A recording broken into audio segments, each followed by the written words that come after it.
આજે આપણે જોવાનું છે ધોરણ 10 પાઠ્યપુસ્તક હિન્દી અને પાઠ નંબર 17. પાઠનું નામ છે કાશ્મીર. તો આ પાઠનું સ્વાધ્યાય જોવાનું શરૂ કરીએ. પહેલા નંબરનો પ્રશ્ન છે નિમ્નલિખિત પ્રશ્નો के उत्तर एक एक वाक्य में दीजिए. જેમાં પહેલો પ્રશ્ન છે કવિને નાવों की नगरी किसे कहा है અને તેમાં જવાબ આપશે કવિને नावों की नगरी कश्मीर को कहा है. प्रश्न नंबर 2 कश्मीरी हवा क्या गाती है. जवाब आपसे कश्मीरी हवा गीत गाती है. नंबर 3 जंगल में किन किन के बीच होड़ लगी है. जंगल में तितली और टीटीहरी के बीच होड़ लगी है. नंबर 4 कवि को चश्मे और फूल कैसे लगते हैं. कवि को चश्मे और फूल रुमानी जैसे लगती है. प्रश्न नंबर 2 निम्नलिखित प्रश्नों के उत्तर 2-3 वाक्यों में दीजिए. જેમાં પહેલો कश्मीर में सुबह किस तरह होती है. कश्मीर की सुबह बड़ी प्यारी होती है. कश्मीर में जब सुबह होती है तो ऐसा लगता है कि जैसे सन सन करती शीतल हवा गीत गा रही हो. भोरों की गुंजार सनहाई के सुर जैसी लगती है. झील के किनारे सूरज की किरणें अत्यंत सुंदर लगती है. कश्मीर की रक्षा के लिए कवि क्या कहते हैं. कवि के अनुसार कश्मीर भारत की वफीली पगड़ी की तरह है. कवि कहते हैं कि कश्मीर पर कभी भी किसी भी तरह की आंच नहीं आनी चाहिए. कश्मीर की रक्षा करने के लिए हमें हमेशा तैयार रहना चाहिए. कश्मीर का ध्वज हमेशा लहराते रहना चाहिए. नंबर 3 कश्मीर में हवा चलने पर वातावरण कैसा होता है. कश्मीर में हवा चलने पर वातावरण शुद्ध हो जाता है. कश्मीर की हवा में गीत संगीत के स्वर का आभास होता है. भंवरों की गुंजार शहनाई जैसी लगती है.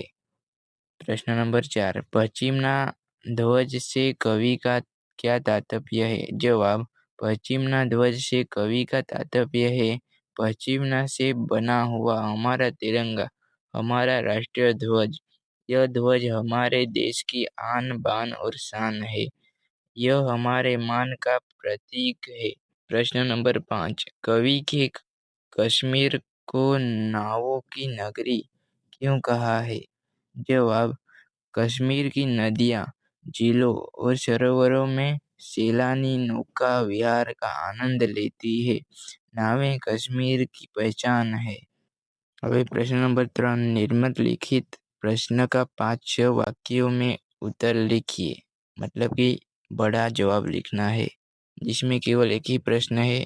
कवि कश्मीर दर्शन के लिए आह्वान देते हुए कश्मीर का कैसा चित्र प्रस्तुत करते हैं. जवाब कवि कश्मीर दर्शन के लिए आह्वान करते हैं. कवि कहते हैं कि कश्मीर की प्राकृतिक सुंदरता और जलवायु मन को मोह लेते हैं.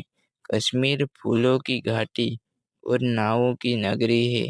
यहाँ पर अनेक सरोवर और झीलें हैं. पर्यटक यहाँ आकर नौका विहार का आनंद लेते हैं. यहाँ का शालीमार बाग अत्यंत सुंदर है. यहाँ पर सुबह और रात्रि का दृश्य अत्यंत लुभावना होता है. घाटी की घास मखमली गालीचे का एहसास दिलाती है. यहाँ पर कहीं पर बस्तियां हैं तो कहीं पर वीराना फैला हुआ है. घाटी में देवदारू के पेड़ अपनी शोभा बिखेरे हुए हैं. कश्मीर में अमरनाथ की पवित्र गुफा और शेषनाग सरोवर है. इस तरह कवि कश्मीर की सुंदरता का वर्णन करते हुए कश्मीर दर्शन का आमंत्रण देते हैं. आगे प्रश्न नंबर 4 निम्नलिखित शब्दों के पर्यायवाची शब्द लिखिए. એટલે કે समानार्थी शब्द લખવાના છે. તેમાં પહેલું છે પવન जिसका मतलब होता है समीर अथवा हवा. पंछी यानी खग. चम्मच यानी बाघ. आलम यानी जगत संसार. मला यानी नाविक खेवट. छठा मौसम यानी ऋतु.